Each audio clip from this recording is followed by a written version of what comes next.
RSSന്റെ ഒരു poster boy, RSS നയം നടപ്പാക്കുന്ന നേതാവായിട്ടാണ് അസാം മുഖ്യമന്ത്രി ഹെമന്ത ബിശ്വ ശർമ്മ.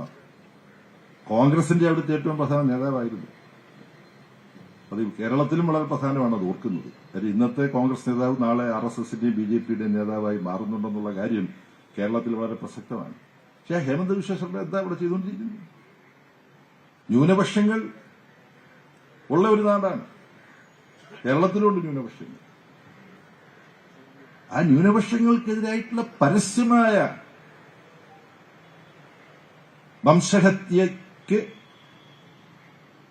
സമാനമായ കടന്നാക്രമണത്തിന്റെ ആഹ്വാനങ്ങളാണ് ഇദ്ദേഹം നടത്തുന്നത്. മാത്രമല്ല അവരുടെ BJPയുടെ സാമൂഹ്യ മാധ്യമ ഹാൻഡിൽ എന്നല്ലേ പറയുക, BJPയുടെ സാമൂഹ്യ മാധ്യമ പ്രചരണ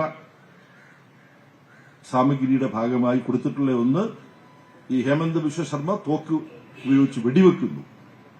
വെടികൊള്ളുന്നത് രൂപം കൊണ്ട് ന്യൂനപക്ഷത്തിൽപ്പെട്ടവർ എന്ന് വ്യക്തതയുള്ള ആൾ. ഈ വിഷ്വൽ ഇത് ദൃശ്യമാക്കുക മാത്രമല്ല, അദ്ദേഹം പരസ്യമായി ആഹ്വാനം ചെയ്യുകയാണ്. ആഹ്വാനം ചെയ്യുമ്പോൾ പറയുന്നത്, ബംഗ്ലാദേശിന്റെ അതിർത്തി ഉണ്ടല്ലോ ആസാം, വിദേശികൾ, ചതലികൾ, വിദേശ ചതലികൾ നമ്മുടെ രാജ്യത്തെ നശിപ്പിക്കാൻ കടന്നു വരികയാണ്. അവരെല്ലാം വേണ്ട പോലെ കൈകാര്യം ചെയ്യണം. ഇതാണ് ആസാമിൽ നിന്ന് വരുന്ന വാർത്ത. അതോടനുബന്ധിച്ചുള്ള ഏറ്റവും ദുഃഖകരമായൊരു കാര്യം സുപ്രീം കോടതിയുടെ നിലപാടാണ്. ഇന്നിപ്പോ പത്രം വായിക്കുമ്പോഴാണ്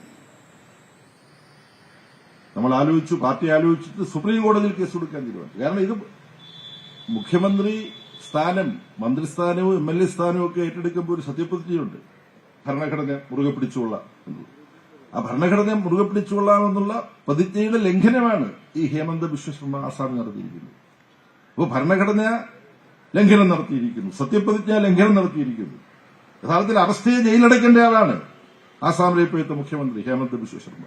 ഇത് പറഞ്ഞുകൊണ്ട് നമ്മൾ പാർട്ടി തീരുമാനിച്ചു, ആസാം സംസ്ഥാന കമ്മിറ്റിയായിട്ട് ആലോചിച്ചു സുപ്രീം കോടതിയിൽ കേസ് കൊടുത്തു.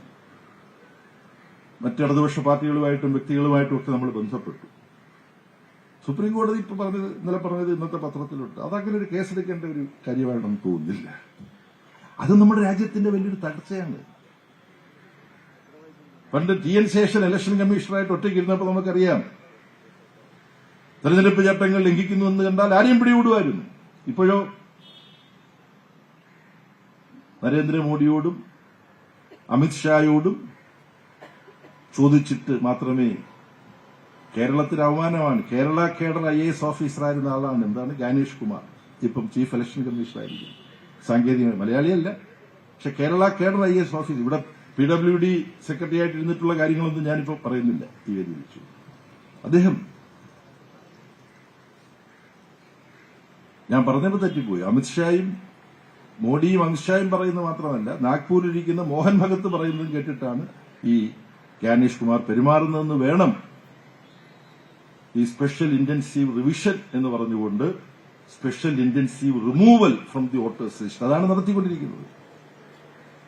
അപ്പോൾ സുപ്രീം കോടതി, തെരഞ്ഞെടുപ്പ് കമ്മീഷൻ പോലെയുള്ള ഭരണഘടനാ സ്ഥാപനങ്ങൾ, സ്വതന്ത്രമായി പ്രവർത്തിക്കേണ്ട സ്ഥാപനങ്ങൾ, അവയെല്ലാം നരേന്ദ്രമോദി ഗവൺമെന്റിനും RSSനും കീഴ്പ്പെട്ടുകൊണ്ട് പ്രവർത്തിക്കുന്ന സ്ഥിതിയിലേക്ക് പോകുന്നുണ്ടോ എന്ന് ജനങ്ങൾ ആശങ്കപ്പെടുന്നൊരു സാഹചര്യം ഉണ്ടായിരിക്കുന്നു. അതാണ് സുപ്രീം കോടതിയെക്കുറിച്ച് കൂടി പറഞ്ഞതുകൊണ്ട് ജനങ്ങൾ അങ്ങനെ ആശങ്കപ്പെടുന്നൊരു സാഹചര്യം ഉണ്ടായിരിക്കുന്നു എന്നാണ് ഞാൻ പറയുന്നത്. ഇത് രാജ്യത്തിന് ഭൂഷണമല്ല. ഉത്തരേന്ത്യയിൽ ന്യൂനപക്ഷങ്ങൾക്കെതിരായിട്ടുള്ള കടന്നാക്രമണങ്ങൾ, അത് മുസ്ലിം ന്യൂനപക്ഷങ്ങൾക്കെതിരായിട്ടും ക്രിസ്ത്യൻ ന്യൂനപക്ഷങ്ങൾക്കെതിരായിട്ടുള്ള ആക്രമണങ്ങളുണ്ട്. അതിനെ ചെറുക്കുന്നതിൽ പങ്കുവഹിക്കേണ്ട പ്രതിപക്ഷ പാർട്ടിയായ കോൺഗ്രസിനെ പോലുള്ള പാർട്ടികൾ ഉത്തരേന്ത്യയിൽ നിശബ്ദത പാലിക്കുകയാണ്. കാര്യം ന്യൂനപക്ഷത്തിന്റെ താൽപര്യം സംരക്ഷിക്കാൻ ഉത്തരേന്ത്യയിൽ നമ്മൾ നിന്നാൽ ഭൂരിപക്ഷത്തിൽപ്പെട്ടവർ നമ്മുടെ കൂടെ ഉള്ളവരും ഇല്ലാതാകുമോ എന്നുള്ള ആശങ്ക. അപ്പൊ നെഹ്റുവും മഹാത്മാഗാന്ധിയും ഒക്കെ ഉയർത്തിപ്പിടിച്ചിരുന്ന മൂല്യങ്ങൾ ഉപേക്ഷിക്കുന്ന ഒരു കോൺഗ്രസ് ആയിട്ട് ദൌർഭാഗ്യവശാൽ പല സ്ഥലത്തും കോൺഗ്രസ് മാറുന്നു. അതാണ് കോൺഗ്രസിന്റെ പ്രമുഖ നേതാവായ മണിശങ്കർ അയ്യർ കേരളത്തിൽ വന്നിട്ട് പറഞ്ഞത്. അതിൽ കൂടെ ഞാൻ അതിനെക്കുറിച്ച് പറയേണ്ടതില്ല. കേന്ദ്ര ഗവൺമെന്റിന്റെ തൊഴിലാളി വിരുദ്ധ നയം, ലേബർ കോഡ്, അതിനെതിരായിട്ട് ഫെബ്രുവരി 12-ാം തീയതി അഖിലേന്ത്യാ തലത്തിൽ പണിമുടക്ക് നടന്നു.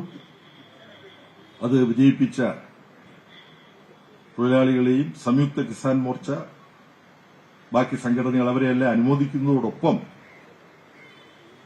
ഈ ലേബർ കോഡ് നടപ്പാക്കില്ല എന്ന് ഇന്ത്യയിൽ ഒറ്റ ഗവൺമെന്റേ പ്രഖ്യാപിച്ചിട്ടുള്ളൂ. അത് കേരളത്തിലെ ഇടതുപക്ഷ ജനാധിപത്യ മുന്നണി ഗവൺമെന്റാണ്. കാരണം ലേബർ കോഡ് കൺകർ ലിസ്റ്റ് ചെയ്തതുപോലുള്ള ഇതാണ്. കേന്ദ്രവും സംസ്ഥാനവും സമൂർത്തി പട്ടികയിലാണ്.